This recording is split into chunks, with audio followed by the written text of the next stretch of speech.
কেন করা হয় দেবী দুর্গার বোধন? পুরাণ অনুসারে পৃথিবীর 1 বছর হচ্ছে স্বর্গের একদিনের সমান। সূর্যের উত্তরায়ণ হচ্ছে দেবতাদের দিন আর দক্ষিণায়ন হচ্ছে দেবতাদের রাত্রিকাল।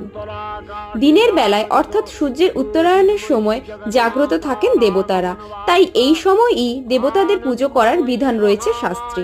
অন্যদিকে সূর্যের দক্ষিণায়ন হলো দেবতাদের রাত, এই সময়ে দেবতারা নিদ্রায় থাকেন। সূর্যের এই গমনকালের ব্যাপ্তিও 6 মাস, সেই কারণেই দক্ষিণায়নের সময় পুজো করার বিধান নেই শাস্ত্রে। শরৎকালে চলে সূর্যের দক্ষিণায়ন, শাস্ত্র অনুসারে এটি দেবতাদের রাত্রিকাল, তারা নিদ্রিত থাকেন, তাই শরৎকাল দেবীর আরাধনার জন্য উপযুক্ত সময় নয়।